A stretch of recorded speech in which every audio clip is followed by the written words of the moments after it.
Hi, everyone. Welcome. Folks are coming in, so we're going to give everyone a couple minutes to filter into the Zoom. Thank you all for being here today. We're really excited about this conversation.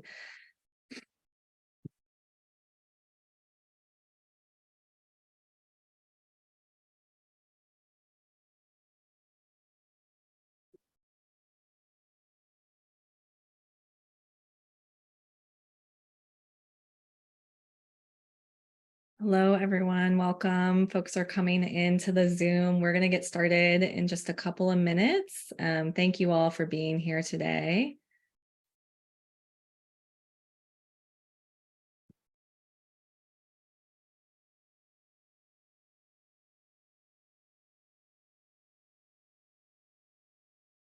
All right, I'm going to go ahead and get us started. Thanks everyone for joining our event on diversity, equity, and layoffs.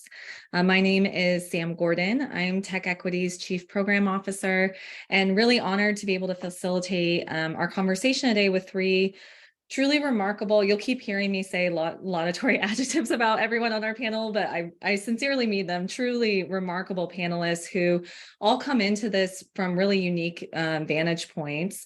So excited to be with them and be with all of you here today. Before we jump in, I did just want to make some space to give an overview of Tech Equity for anyone joining us for the first time today and what we do. So at Tech Equity, we work to address inequities that exist within the tech industry and inequities that result from tech's products and business models. And we do that really in three key ways, which you can see here on the PowerPoint. One is we do education. So we do events like this. We put out research, blogs, briefings, things like that. Second, we do public policy. So we partner with aligned community organizations to advance structural changes in our policy framework to help achieve our mission. And third is we issue corporate practice guidance. So anytime we put out research or a new initiative, we try to provide a framework for companies that have said they want to end these inequities inside their own house and deal with this in their own system, providing some guidance for them to be able to do that voluntarily and make those changes overnight to improve people's lives. So we want to thank all of you for joining today and being here. We really enjoy doing these events, feel really privileged to be able to bring such incredible people together to have this conversation. If you enjoy them as well, or you get something out of them, or just generally are glad that an organization like Tech Equity exists, I want to encourage you to become a member. You can do that by contributing $10 a month or $100 a year. And if that's not for you, please, join our email list, join future events, get engaged with some of our campaigns. We're really happy to have you. A couple quick housekeeping things, and then we'll get started. One is we keep our chat open during these events. And to do that, we just ask that everyone follow a basic code of conduct, which our community manager, Herman Calderon, will drop in the chat. Essentially what it says is we want to create a safe space for learning. So please be nice to each other and be respectful of other people's opinions. Second, we will have time for questions and answers at the end. So if you have a question for a panelist or for all the panelists, please try to use the Q&A function at the bottom of the Zoom screen. If you drop a question in the chat, our Director of Communications, Marian Wellington, will be facilitating, and they may miss it if you put it in the chat. So please use Q&A. And finally, at all of our events, we provide ASL interpretation. So if you would benefit from that, please click the interpretation button to have our ASL interpreter Cindy pinned on your screen. And with that, I actually think our event probably needs very little context today. It is certainly not a secret that tech has been laying people off in record numbers, at least for the last 20 years, I would say record numbers. Most estimates suggest somewhere around 200,000 since the beginning of 2022. And at Tech Equity, obviously that 200,000 number doesn't even include contractors, which are a huge part of tech's workforce. And something we've been really focused on at Tech Equity through our contract worker disparity project, trying to sort of shine a light on this shadow workforce that exists inside the industry, and that we found is disproportionately people of color, women, and non-binary as compared to the directly employed workforce, and often works without the same protections that many directly hired workers get under existing labor law. And as we've been really doing a lot of work on that issue, one obvious question kept surfacing in this moment in tech, which is How do the current layoffs, the current moment, stack up against the DEI and racial justice commitments that a lot of tech companies have made over the last 3 years? So today we're really honored to be joined by 3 panelists who have done incredible work in this area and are really, like I said, privy to unique views and unique vantage points on this issue. So I'd like to make space for each of our panelists to introduce themselves to you and get started. So Jade, maybe if we could start with you. Sure. Hello, everybody. It's so nice to see you today. Spend this Thursday with you. My name is Jade Magnus Ogunaki. I'm Vice President over Color of Change's corporate power team. We lead campaigns to make a more human and less hostile world for Black people. Over the past 6 or 7 years, we've been increasingly moved into the tech space due to the obvious inherent bias that exists within the industry. And also because Facebook hired a PR firm to smear Color of Change in 2017, which I'm happy to talk about later. I'm very excited to be here with you all today and look forward to chatting about diversity, equity, and layoffs. Thank you so much, and thanks for being here. Yvonne, if we could move to you. Hi, everyone. Thank you for joining us. I'm super excited to be here and sitting in a panel besides so many awesome folks. I'm Yvonne Hutchinson. I'm the CEO and founder of Ready Set. We're one of the larger DEI firms in the country. I'm also the author of a book, How to Talk to Your Boss About Race, which is really about how to think about your own power within an organization as an individual, but also as part of a collective. And then this was not on the bio slide, and probably through my fault, but I'm also the founder of Project Include, one of its co-founders, which was founded in 2016. It's a nonprofit to increase diversity in tech. So I'm super excited to be here and really excited to dig into this topic, and also excited to hear about what Facebook did to you. Plus one. Antonio, if you could introduce yourself. Yeah, thank you. I want to jump in the bandwagon about the Facebook thing. Hello, everyone. Thank you to Tech Equity for the invitation, but also for always being at the forefront of the fight, defending causes in the tech industry that deeply impact our communities. Thank you for that. And also just quickly, I want to give a big shout out to the YouTube music contractors that unanimously voted to unionize yesterday. 0 votes against is so exciting. I am Antonio Aguilera. My pronoun is any pronoun. I am serving as interim executive director of the Coworker Solidarity Fund, which is a sister organization of coworker.org, where I am a senior director of worker-led projects. We think of Coworker as a laboratory for worker power. We offer support, guidance, and resources for working people to experiment with power building strategies so they win their campaigns for workplace change. The Coworker Solidarity Fund is a worker-led mutual aid fund that offers no strings attached $2,500 stipends for workplace activists and organizers. And through my work in both organizations, I've had the privilege of working closely with workers who are organizing in the tech workplaces, whether it is for improving working conditions, having a seat at the decision-making table, or addressing an ethical concern. And since joining Coworker a little over 4 years ago, I've supported worker activists at companies like Google, Meta, Amazon, Microsoft, and many others. And we provide individual and group coaching, skills and leadership development opportunities, connections with attorneys, the media, government regulators, anything else that we can do to support workplace activism and organizing work. Thank you so much for being here. My caution of how much I love each of your work is very sincere, because I've been hearing each of you and I'm like, yes, I'm so honored to have you. Jade, I'd love to start with you. I mean, you spoke to this a bit in your intro, but Color of Change, I assume everyone on the call is familiar, has been an incredible force in moving really massive change in the tech industry. And the work that you all have done has resulted in really big practice shifts at giants like Meta and Google and other places.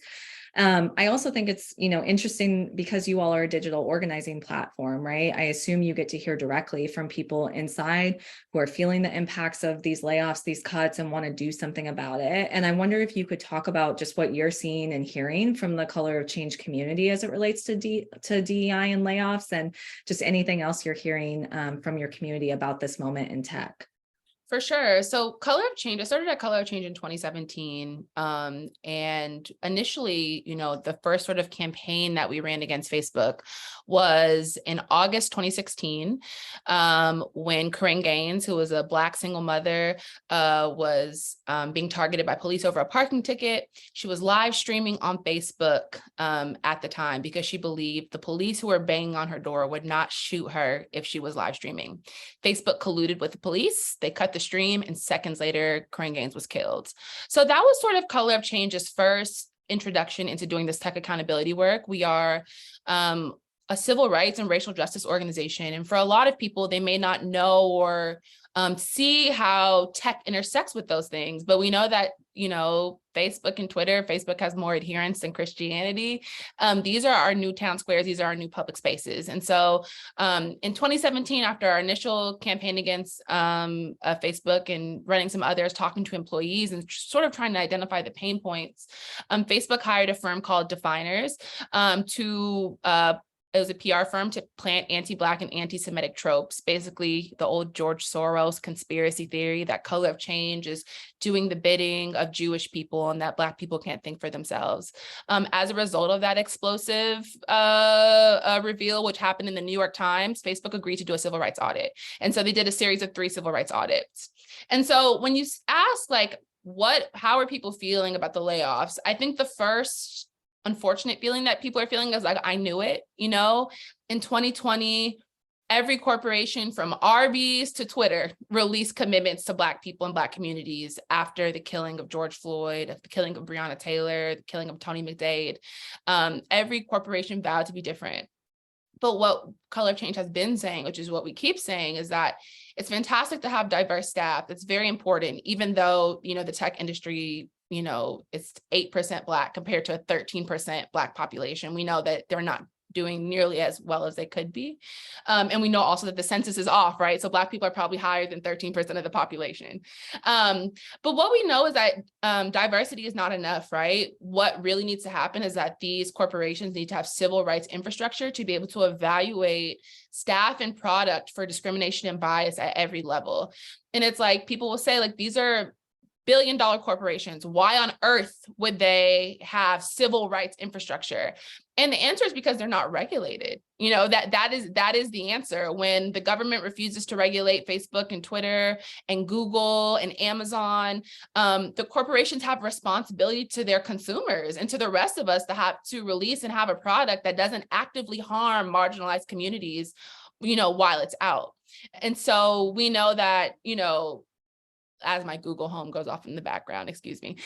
We know that that all of these corporations have enormous race issues. They have gender issues. I'm so glad that you guys brought up contractors.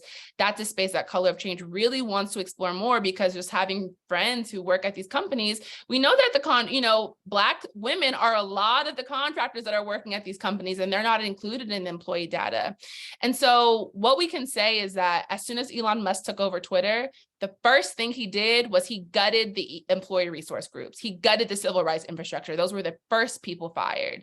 We were at a meeting with Google, with Sundar, CEO of Google, in early March, and they are very opaque about who was fired and what departments were let go. But just from talking to our base, we know that many people in diversity and inclusion were released because, ultimately, as corny as it sounds, it was for a moment. These companies are ultimately not committed to those things. And so, we're continuing to push on the corporate power angle. But what we know is that government does have to regulate these enormous billion-dollar corporations. These companies are bigger than we could ever dream of. And often they have this sort of progressive spin because maybe the founders were young white guys in California. So that means that they're forward thinking. And we just know that that's not true after interacting with these companies for decades at this point. Thank you for that. I think it's the Facebook thing I didn't know. So that's really fascinating. And thank you for all the work you're doing. Yvonne, I'd love to turn to you. I think like all of us in this panel, you have a deep background in labor and workers' rights. And you've really turned that expertise into helping companies and organizations set themselves up to not just hire in a way that is representative of the customers and communities they serve, but speaking to some of what, Jay said, is like really making sure there are system-wide pieces in place so that as people come in, they have a safe place to work and a place where they can raise their voice and bring their full experience and expertise to the table. And so I wonder, from your vantage point, what does this look like inside of the companies that have committed and brought you in to help make these commitments real? Have you seen a scale back in interest or commitments, or are you seeing other patterns? What's standing out for you at this moment? Yeah, I think it's really complicated, and just because I didn't mention it in my introduction for those of you who are listening, my background is in international human rights law and labor rights advocacy. So before I started Ready Set, I was doing that work for about 10 years.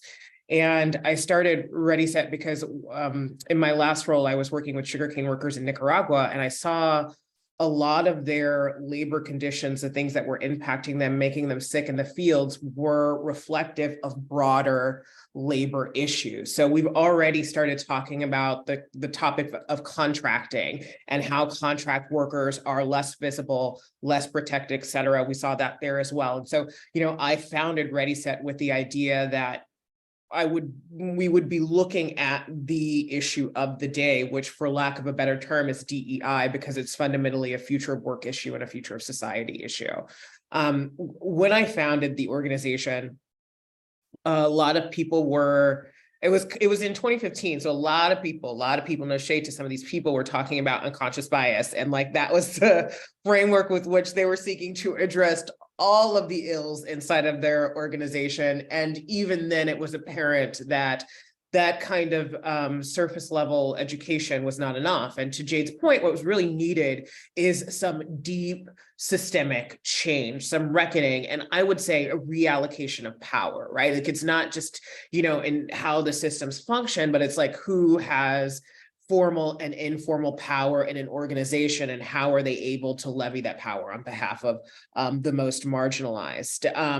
At Ready Set, we do that through our work at the systemic level. So, we, like a lot of consulting firms, we do organizational audits, process audits. We really try to help organizations build systems and then develop learning around those systems to reduce and eliminate bias. I'll say what I'm seeing now, for all of us, I think 2020 was huge, and we had a lot of hope in that moment. I know I sure did. I remember, and just as quick aside, I was pregnant in 2020, and I was literally on bed rest. And I remember the calls starting to come in, and like having to lift my huge pregnant body. I was in so much pain out of bed, and telling myself, this is what I wanted. This is what we wanted. Got to show up in this moment.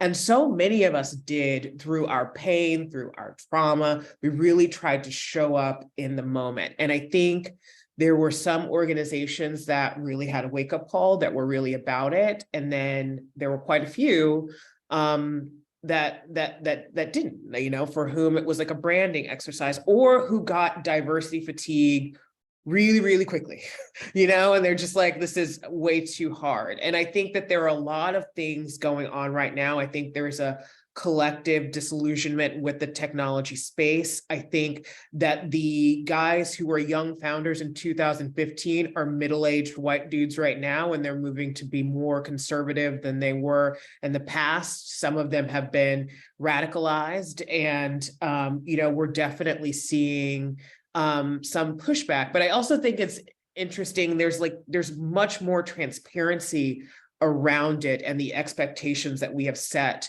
for institutions than there were when I started. So I always have a kind of challenge trying to paint a straightforward picture of what's happening in the industry. Number one, I do think that people of color are losing their jobs in a higher number than white folks. I think DEI departments are getting gutted.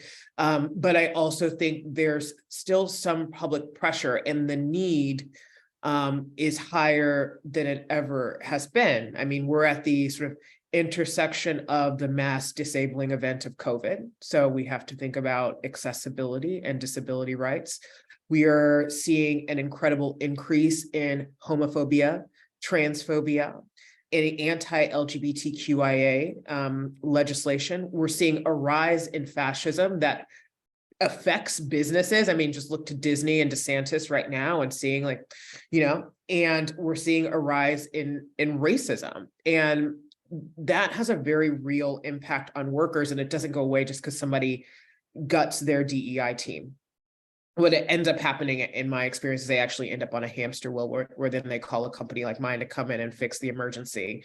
And then they, and it just goes over and over again. So, I guess I'll end this to say, like, I do feel like there are some companies who reached out in 2020 that are still doing the work. I don't think they've all regressed, but there is a lot of regression in the space. I think that aligns with a lot of harm that's happening in the real world. And to the point, these organizations are not regulated. There is a profound lack of regulatory oversight and enforcement of civil rights and human rights protections that's happening just across the board, which is exacerbating this problem.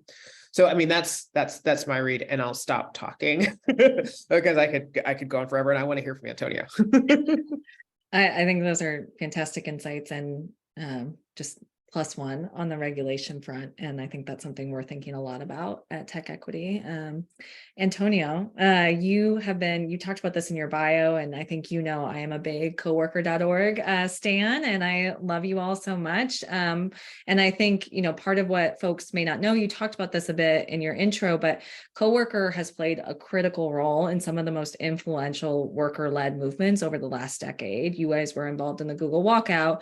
You were in the early days of building the network of Starbucks workers, REI workers, all sorts of workers, and helping them move towards unionization or whatever it is they choose to do, which has been so beautiful to watch, honestly, from the outside. And I think in particular, your role as a coach and a support for hundreds of tech workers who are working inside the companies to really put permanent structures in place for worker voice, for power, for changing that balance of who has formal power, is so critical and so important to this discussion. And the thing I was thinking about is one of the things I always noticed as a union organizer was that often the most vulnerabilized people in society were the most courageous people in the workplace. And so I just wondered about that intersection in this moment, right? So people that have been in existing organizing efforts who carry a vulnerabilized identity or an underrepresented identity, in particular in tech, how is this shaking out for them? How are those organizing efforts going? What are sort of the overlaps happening? Are there patterns you're seeing? Would love to hear what you see from your vantage point. Yeah, thanks a lot for asking that question, Sam. That intersection, that overlap that you mentioned is a reality that doesn't get enough visibility. I would like to just publicly acknowledge and deeply appreciate the leadership of the trans and non-binary community in the tech industry. Every tech workplace campaign that I've been involved with or aware of has benefited from the deep investment of trans and non-binary worker leaders, and I think they deserve our recognition and appreciation. At Coworker, we just spent the last whole year just going through a shared analysis and reassessment of our theory of change as an organization. And we concluded what probably many others have concluded already, that in order to ensure liberation for us all, we must center our work on racial and gender equity, specifically Black working class people of marginalized genders. And when it comes to tech, and as we all know, there are huge racial and gender disparities in the industry in terms of hiring, retention, and promotions, which results in less available Black and brown or gender minority folks.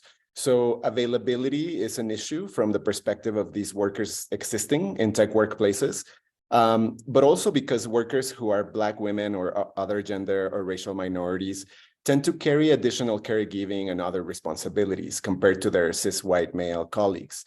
Nevertheless, there are incredibly courageous Black working people of marginalized genders who have been leading many movements in tech workplaces. So to the question of overlap and intersection, absolutely. While we do have public names of amazing people to point toward, like Dr. Timit Gibru or Ifioma Osama, I would say that most folks are leading behind the scenes. There's a certain level of fear against retaliation and discrimination, especially now with the layoffs. The workplace is not a safe place, especially for Black people, workers on a visa, women, femmes, gender non-conforming, intersex, non-binary, two-spirit individuals. And I'd say that the layoffs are having a twofold or maybe a threefold impact in the tech workplace organizing that I have visibility into. The first one has been discussed somewhat publicly. There are a couple of media pieces that point to the fact that the layoffs are a great opportunity for companies to cleanse their workforce. Decisions about who gets laid off are questionable when they seem to impact a disproportionate number of workers who belong to a gender or racial minority or who have been involved in workplace activism, whether those decisions are made by an algorithm or a person. On the other hand, and this is something that I've been hearing a lot in my conversations with tech worker organizers, it seems like the layoffs don't have much of an economic justification, especially after record-breaking profits during the pandemic. And for many workers, it feels more like a corporate campaign to make tech jobs seem more precarious, which creates very clear narratives. It makes workers who stay in the company after the layoffs a lot more afraid about losing their jobs, which makes them less willing to use their voice and more likely to keep quiet when they see something that is misaligned with their values or with the working conditions that they should have. And thinking about forming a union is not the first thought if you are afraid that you may get fired.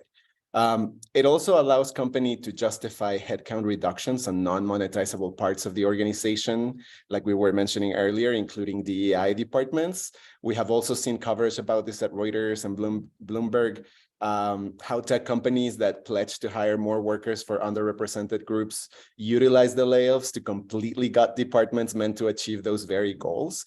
So to your question, I would say that these are the major impacts and they are concerning.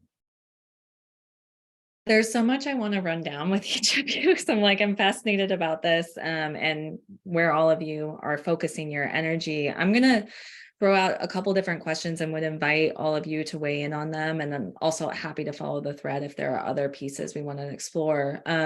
Thinking about the layoffs in particular, for folks on the Zoom who maybe don't know, when mass layoffs happen, companies are required to provide notice either through the federal WARN Act, and there's, for companies here in California, there's a California WARN Act. And we know at Tech Equity that the WARN Act can fall short, protecting some of the most vulnerable workers, in particular contractors. We're actually running a bill this session to change the California WARN Act to explicitly include contract workers in California's layoff protections, and a series of other changes, expanding that notice period from 60 days to 90 days, and doing some other things that would protect the economic safety of workers in this moment. And, one of the things that's been interesting to me is, because in California, we have a WARN Act, companies, when they do a mass layoff, are required to report to our employment department about that layoff. So we get a sense of numbers by scale and by company for directly hired workers, but we obviously don't have details on the demographics, right? And the types of jobs people were doing that experienced a layoff.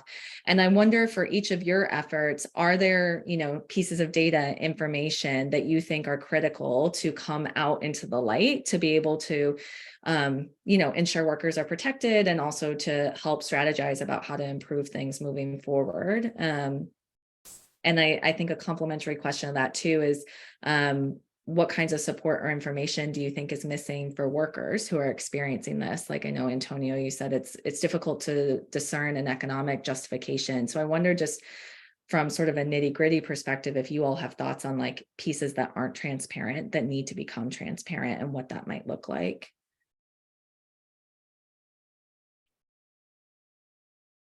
I can jump in. I think in terms of data, absolutely. Demographics would be great to have when it comes to who's being laid off, right? It's critical information to know. And also probably a little harder to come by, but probably equally important, is a deeper understanding of the intersectionality of those demographics with the roles that those workers that were laid off played in the workplace prior to them leaving.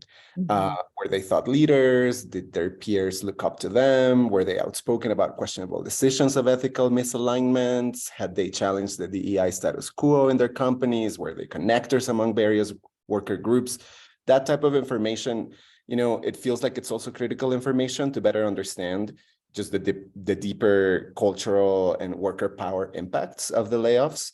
And in terms of supports and information for workers, when the mass layoffs at Twitter were happening, we collaborated on a project with Collective Action in Tech. Big shout out to them. It's a great organization. If you haven't checked it out, make sure you do. For this project, Clarissa Redwine there, who's an amazing organizer, supported a group of tweeps that created a really great guide for laid off Twitter workers. I was so inspired to see these resources surfacing, the guide, of course, but more importantly, and I think this is one, to your question, I think one critical piece is the community support. Workers supporting workers to face adversity. Community is a super important resource that we should seek and we should build. And also information that is accessible and actionable, right? I think I mentioned the Tech Worker Solidarity Fund, and of course, you should also support other funds that help dislocated workers in their financial transition with their laid off. But money is also a very helpful thing for folks to remain healthy, to remain fed, to remain housed, to find new jobs, and to continue fighting for better tech workplaces and products. Yeah, I definitely plus what Antonio shared around race and gender, where people are located, where people working on civil rights infrastructure. I think, for us, when we hear about layoffs, often the sort of framing will be, it's the economic environment that we're in. As Antonio pointed out, companies are still experiencing record profits to this moment from the pandemic. People call 2020 the most wealth generating year of all time for billionaires, right? Like in modern history, people got richer than they'd ever gotten richer before. And that's, of course, including these tech companies. But, so when they say that, they'll say like revenue generating departments that are making money. But what we know is that equity is also not only the right thing to do, it's a good business decision. In 2020, Color of Change, along with other organizations like ADL, led the Stop Hate for Profit Coalition, where we got hundreds of corporations to stop posting on Facebook, because what was happening was, let's say you were advertising for Oreos, your Oreo ad would be right next to an ad for a white nationalist organization, literally right next to each other on the feed. And it's bad for business. And so when you don't have departments and you don't have staff members who are actively thinking about these questions, who are thinking about discrimination and bias and how it's showing up, not only in staffing, which is incredibly important, but in product, in HR, in, staffing plans, in the culture department, the organization and the corporation suffer. And so for us, it feels like at Color of Change, especially leading the corporate power team, it certainly feels like companies are, they say they're being apolitical now, or they're not being woke anymore, which basically means they're just walking back the commitments they chose to make to Black communities after we had a worldwide reckoning on race. And so for us, in my experience, I've been through so many cycles of this with corporations. I know that it will come back around. And I think it's the duty of organizations like Color of Change to ensure that when we're asking for things, we're actually asking for things that last, right? When we're organizing, and it's the same thing, I'm a former labor organizer as well. When we're organizing, when we're talking to decision makers at corporations, it's not enough for them to admit that they're wrong. It's not enough for them to go through a sort of cosmetic process. It has to be transformative, and it has to be deep, and there has to be money and resources put behind the efforts that they commit to.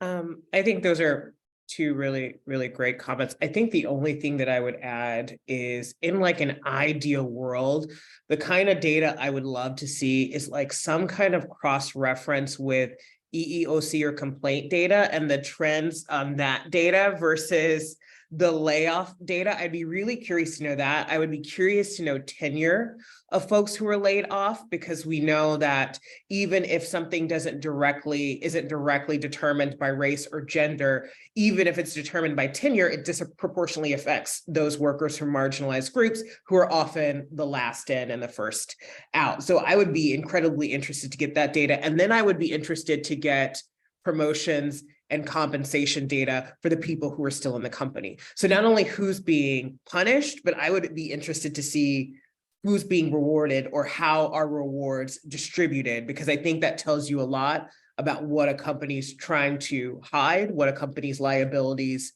might be, and where there might be spaces for action. So that's the only thing that I would add on the data side.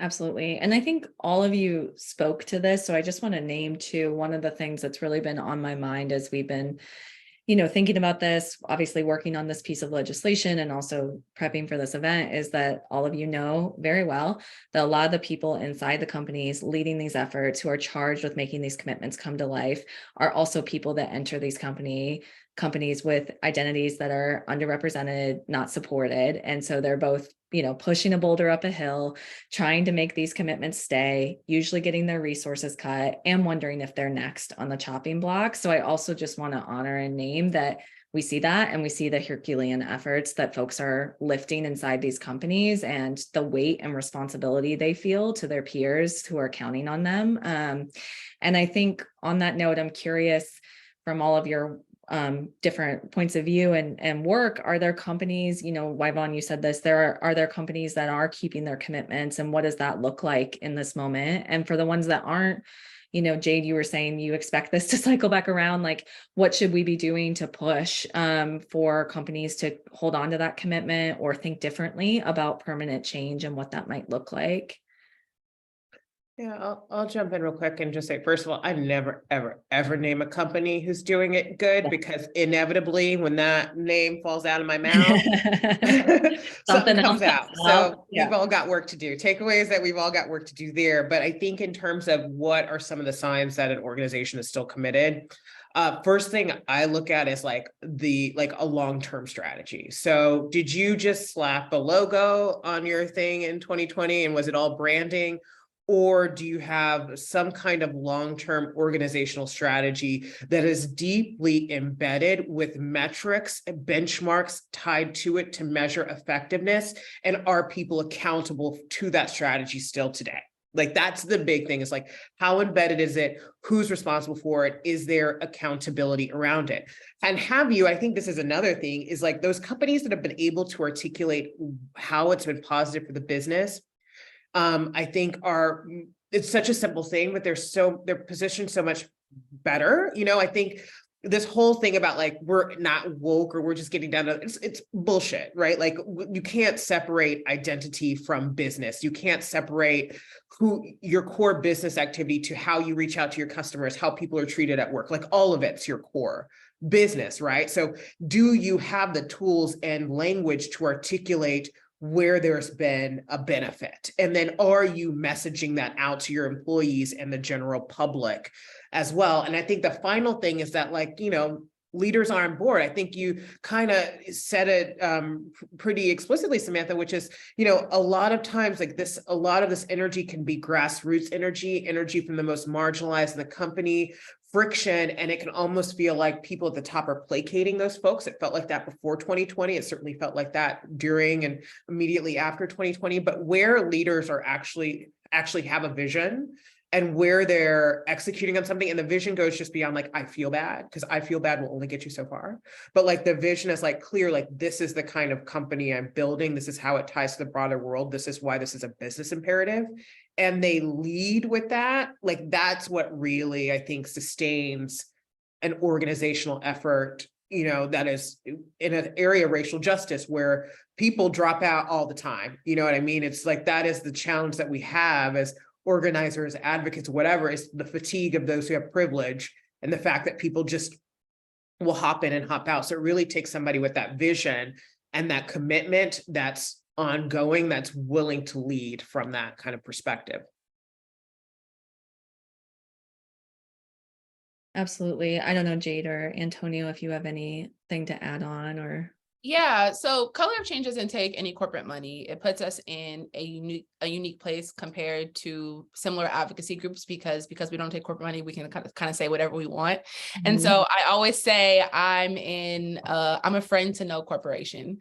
But for the first time in, what year was that? 2018, we entered into a partnership with Airbnb called Project Lighthouse, which was a long-term partnership is an interesting word. It was us holding them accountable to their racial equity things. And there were many things that we disagreed about. It took us 4 years which just happened in the last fall, for them to stop listing former plantation homes as on Airbnb, using, antebellum slavery, slavery to market properties. It took them a long time. And so I won't say that they're perfect, but I will say that they have at least been in a consistent process with us around receiving feedback and putting that feedback into action, which is more than I can say for a vast majority of other tech companies. We've met with Google and Facebook and Twitter pre-Elon. I can't count how many times. And the engagement is very, very challenging because they're intentionally very resistant to a civil rights infrastructure at the organization.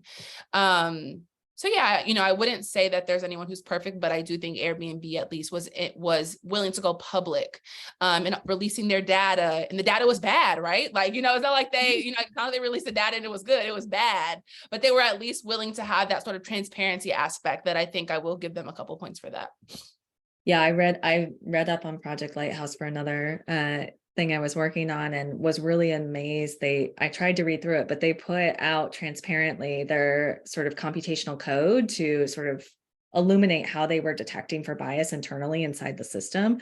It was, my political science degree did not help me wade through that, but it was like very impressive to me that it was that transparent. So congratulations on the work that you all have done there. Antonio, I don't know if you have anything to add, and I'll try and sneak in one more question before Q&A. Not a lot to add, just to say that, I want to see corporations putting their money where they put their mouths. Like, we want to see investment, right? Like, it really is about, like, where are you channeling the funds to make it happen for the staffing and for all of the infrastructure that Yvonne described. I think that it's really about capital, and like, I want to see that. I want to see where the money goes. Yeah. And I know we have just a few minutes before we want to open it up for Q&A. But one thing all of you raised was regulation. And part of the reason that this infrastructure doesn't exist is because the companies aren't regulated in any comprehensive or systemic way. And I know I don't want to say the name wrong, but I think it was the Black Tech Agenda, that Color of Change you put out. I thought it was incredible. And I know, coworkers working on an approach, bottom up. Yvonne, you're engaged. So I wonder what all of you think around what that regulation might look like, what you think is most pressing, most urgent in this moment. I mean, I can start. I'm really curious to hear from other folks, but I think there's two pieces of it. There's the regulatory piece of the regulation itself, but also the enforcement mechanisms. And I think both need investment and need to function better for companies to get incentivized to do this work. So first of all, campaign finance reform, like, let me just get that out there. As long as companies can influence who gets elected, it's going to be messy. There's not really an incentive to get them elected. The second, I think there's a lot we can do in the antitrust space when we talk about corporate power and the power that these companies have amassed over time, and the impact that has on competition. Is not just that they're making all this money and then they're going out and treating people badly. Is that they're making all this money, they're crushing the competition, they're making themselves the only players in town, they're disenfranchising workers in other industries, they're making, cities unaffordable. All of that makes people more vulnerable. And so I think by really getting clear on what the limits are to that power and how to better regulate that seizure in all of those spaces, I think is really important as well. And then finally, I would say, anti-discrimination legislation is really important, but also at a federal level, especially, but at the state level, I think California has done some really interesting things with anti-discrimination law that are encouraging. But mind you, racial discrimination lawsuits are still the lowest payouts there are. You're much likely to get a larger settlement for gender discrimination than you are for racial discrimination. And the standard of proof is much higher.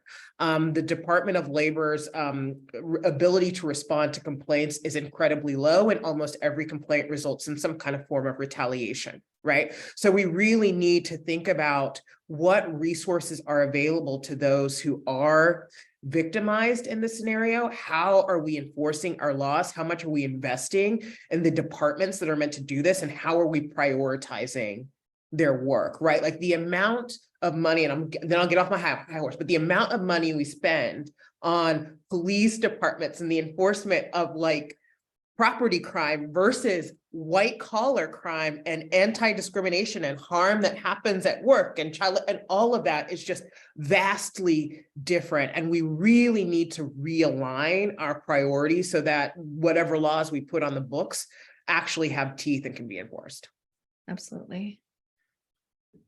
Yeah, when we think about regulation, as you shared, Samantha, we have a Black Tech agenda, which our team worked very diligently on for years and to get lawmakers to sign on, that has sort of 6 frameworks, which are antitrust, privacy, algorithmic accountability, broadband, net neutrality, and what I could probably talk about for a million years, which is the disinformation and misinformation crisis. Mm-hmm. So those are sort of the 6 levers that Color of Change has identified that we really want federal intervention on. And, we're seeing progress. We're seeing, as we're seeing with the TikTok ban, which is, again, very strange priorities that we're dealing with in America right now. But we see that it has bipartisan support, right? And that we're able to see that similarly on many tech issues, that there is bipartisan support around tech accountability, which is it's something interesting to think about. Oh, and you can look at it at blacktechagenda.org if you guys are interested. Blacktechagenda.org. You can read the whole thing. It's really good. You should read it. Antonio, I don't know if you have anything to add before we move to Q&A. Well, maybe just to frame that, coworker exists direct to support workers, right? Like our job is to support workers directly and follow their leadership in whatever direction they want to go. We tend not to get involved in policy conversations because we don't have a base, right? But I do feel like there are a couple of legislative pieces that I hear workers talk about that are interesting. One is this demand for the DOL to expand the use of dislocated worker grants. That's money that the federal government has for dislocated workers, and that's money that could be used for things like workers that are fired because of retaliation or because of a layoff. There's also another interesting campaign that folks may be aware of, something that I think Bernie started and ALU has been very supportive, which I also hear a lot of workers talk about, is the restricting of federal law violators from accessing federal government grants and contracts, because that really hits on the bottom line, right? Like if you're Amazon, if you're Google, and you're found to break federal law by violating NLRB law, then you may be restricted from accessing a contract with the federal government. And that feels like an interesting approach that I've heard workers talk about. As I said, we're not involved in policy work, but just to share some of what I hear. Absolutely. We are involved in policy work. So if people are interested in these ideas too, we'd love to talk to you about them. So I want to bring on Marion, our Director of Communications, to see what they're hearing in the chat. Yeah, and first of all, thank you all so much for this conversation. My neck is going to hurt from nodding so hard with my camera off, so thank you. Yeah, this has been a wonderful conversation, and we've heard a lot from people in the chat, so thank you all who've been participating. We have a couple questions in the Q&A. First, I think someone was referencing, Jade, you were talking about the need for civil rights infrastructure. And this audience member asked, how do we teach companies the difference between interventions or exercises like audits and the steps that build that real infrastructure? Yeah, I would love to talk about audits. I think that's a great framework. I mean, what we've seen is that there's been this whole cottage industry of so many people who are doing, civil rights audits, and they don't necessarily have the civil rights infrastructure. It's become another way for corporations to sort of like check off a box, right? To say that, oh, like I did an audit. And so at Color of Change, the way that we think about the audit is we think about it like your doctor's checkup, right? You go to the doctor's checkup, you get your blood work done. And then there might be some things, and with corporations, certainly there are some things that you need to do afterward, like, your vitamin D is low, so you got to go see another doctor. And that's the same thing, right? For us, the audit is not the end of the process. It's really the beginning of the process. And that's why when corporations come to us around audits, there have been many who have come to us to sort of co-sign their audits. We can't, unless there's a level of transparency around the results of the audit, because we do believe that's the first step. Without transparency, there can be no accountability. But also to ensure that they have a follow-up plan. It's not enough to, essentially what's happening is a lot of these corporations are getting audits done that are saying everything is a-okay, or maybe you just need to hire a few more Black people. And we know that that's not the answer, because discrimination and bias are baked into the very DNA of the company. And so we love racial equity audits or civil rights audits at Color of Change, but we do know that they're only the first step. And so I think, as an employee at these companies, if your company is going through an audit, I think it's really important that you ensure that there's transparency and that there's a plan to follow up on it, because it's just not enough to get, the checkup. I want to jump in here too, since we do these a lot. I think everything Jade said is absolutely correct. On a more tactical level, I think what you're auditing for influences the activities and sets up the roadmap that you really need to have in terms of remedying the issues and implementing the changes necessary. So I think, first of all, make sure in that audit you really are embedding some of the like metrics and things you want to look for in terms of racial equity and disparity, so that you know what you're solving for. So you don't get this blurry picture that things are unfair, but you're not quite sure where. And then like once you understand, and I also just, there are different ways to do an audit. So I think that it's really important that you collect good data. So I think, we love survey data. Anything that's quantifiable can be cut intersectionally across demographics, levels, genders, that is very good. Interview data, qualitative data, conversational data to really dig into what the experience is. And then, desk research data to influence where you want to target your initiatives. Once you've done an audit based on the data that you have and you've identified the spaces that need support, I think it's really important to build a roadmap, right? Like, what are the actual activities we're going to do? And what are the metrics that we're going to tie to each of those activities, so we know whether they're success or failure based on what we've discovered as a baseline in the audit. And then you build that into your performance management system, right? Like, who's going to be, it's a project plan. Who's managing this? How are we holding people accountable? Who's going to get promoted? Who's going to get fired if this doesn't happen, right? So that really is somebody's holding accountability for it, because what often happens is these strategies wither on the vine because there's no investment in implementation. And then finally, there needs to be a plan to follow up and report out successes, failures, et cetera, and to tweak the process, because it's an iterative one, right? It shouldn't be the same every year, and it's going to need to change. So how do we think about updating the process, incorporating our learning as we continue? We have a quick follow-up question on that, on the audit piece. Someone in the audience asked, how do you find out if your employer has gone through a civil rights audit? I mean, my perspective, I'm interested to hear, Jade, what you all do at Color of Change. Whenever Ready Set goes in, we really stress communication. So Jade emphasized transparency. That starts at the beginning, right? So we come in and we say, hey, we're Ready Set. We're going to be doing this audit. This is what you can expect. These are some of the potential outcomes. This is our process. And here's why our process is the way that it is. So I would say, ideally, your organization will tell you if they're doing an audit, and you may be part of that audit. If that organization is not telling you about that audit, and you don't know how to find out about that audit, that may be a sign that there wasn't really an audit, if they're saying that an audit took place, or there actually just was no audit at all. No, 100%. You would know. I say if there was an audit being done, it would be public. You would know that there was an audit that's being done. Typically it shouldn't just exist there, but if there's diversity and equity staff, diversity and inclusion staff, they kind of sometimes kick it to them to sort of be their project. And so if you have a CDO or folks in the diversity and inclusion office, they should be able to answer that question for you if an audit's been done. But typically, if it's being done, you would know.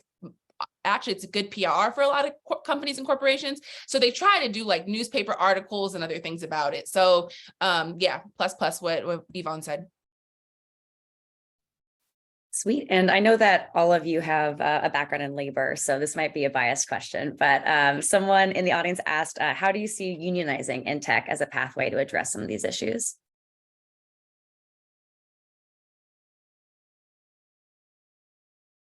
I'll jump in.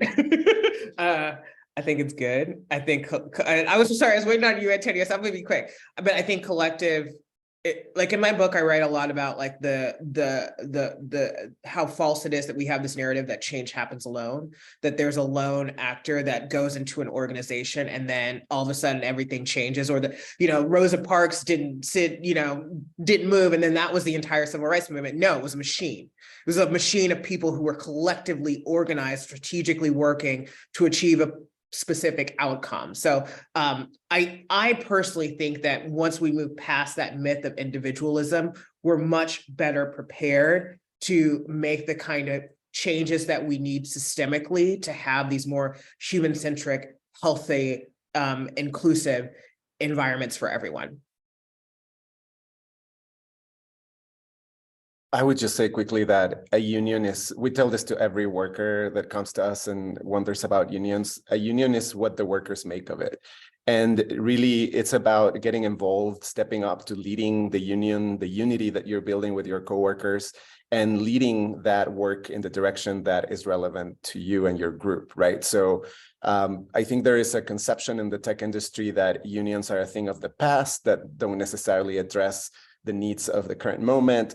But we've seen it at Google, we've seen it at other organizations where you need to get a little creative and figure out ways in which the union model can work for you. And I think that union, like many other ways of building worker power, is just about having a voice and impacting the decisions that the company is making. And that could touch on your working conditions. It could also touch on the kind of work that you're doing and how much agency you have about your work, as much as it could take on ethical concerns that you may have about the products and the behavior of your company.